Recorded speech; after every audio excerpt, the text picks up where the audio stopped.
आज का हमारा टॉपिक है एक्विनास के कानून संबंधी विचार। एक्विनास ने कानून संबंधी यूनानी और रोमन विचारधाराओं में समन्वय स्थापित करने की चेष्टा की।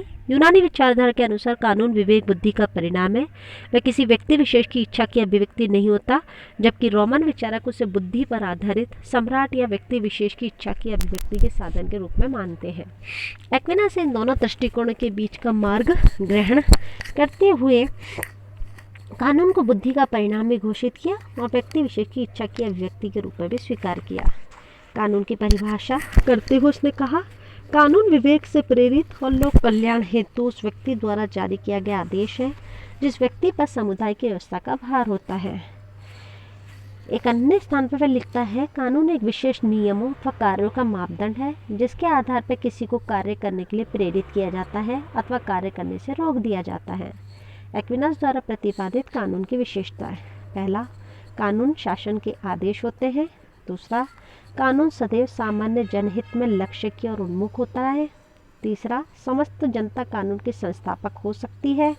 चौथा, कानून को तभी अपनी शक्ति उपलब्ध हो सकती है जब किसी समुचित रूप से उद्घोषणा हुई हो। कानून का वर्गीकरण: एक्विनास ने कानून के 4 प्रकार माने हैं। पहला, शाश्वत कानून, जिन सिद्धांतों के आधार पर ईश्वर की सृष्टि को परिचालित करता है वही सिद्धांत शाश्वत कानून है।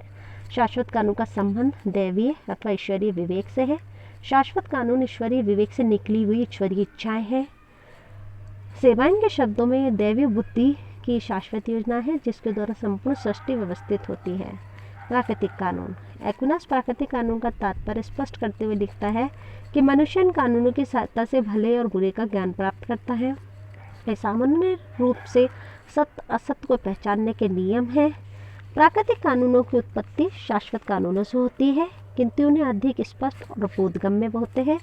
ये कानून मौलिक रूप से सबके लिए समान होते हैं, परंतु विशेष काल और स्थान के लिए भिन्न भिन्न भी हो सकते हैं। मानवीय कानून: मानवीय कानून का निर्माण मनुष्य अपनी बुद्धि से करता है, किंतु ये प्राकृतिक कानून पर ही आधारित होते हैं। मानवीय कानून प्राकृतिक कानून के पूरक है। मानवीय कानून की आवश्यकता इसलिए होती है कि प्राकृतिक कानून अनिश्चित अपरिभाषित होते हैं और दंड की व्यवस्था नहीं होती। एक्विनास ने मानवीय कानून की कई विशेषताएं बताई हैं। पहला, मानवीय कानून राजा या शासक वर्ग की मनमानी नहीं वरन विवेक पर आधारित उद्घोषणाएं हैं। दूसरा, मानवीय कानून ऐसी सकारात्मक विधियां हैं जिन्हें किसी समय विशेष में मानव आवश्यकता के लिए निर्मित किया जाता है। तीसरा, मानवीय विधि के 2 भेद माने जाते हैं, राष्ट्रों के कानून तथा नागरिकों के कानून। चौथा, मानवीय कानून समस्त कानूनों के सामान्य हितों की पूर्ति के साधन है। पांचवा, मानवीय कानून आवश्यक रूप से लौकिक जीवन तक सीमित होते हैं, परलौकिक जीवन तक विस्तृत नहीं होते। छठा, मानवीय कानून के पीछे सार्वजनिक सहमति और मान्यता का बल होना चाहिए। सातवां, मानवीय कानून के पीछे सार्वजनिक मान्यता के बल के साथ साथ दंड की शक्ति का भी बल होता है। आठवां, यदि मानवीय कानून प्राकृतिक कानून के अनुकूल नहीं है तो उनका उल्लंघन किया जा सकता है। चौथा, दैवी कानून: एक्विनास के अनुसार दैवी कानून ईश्वरीय इच्छा के आदेशों की व्यवस्था है जो प्रकटीकरण के माध्यम से मानव तक प्रेषित किया गया है। दैवीय विधि शाश्वत विधि है जिसे ईसाई धर्म ने संसार के समक्ष प्रकट किया है तथा जिसका पालन चर्च द्वारा किया जाता है। इसका उद्देश्य दोष रहित ढंग से मनुष्य को उस ईश्वरीय सत्ता की ओर ले जाना है जिसे शाश्वत कल्याण, मुक्ति अथवा मोक्ष कहा जाता है। दैवी कानून प्राकृतिक विवेक की खोज का परिणाम न होकर ईश्वरीय कृपा का अनुदाय है।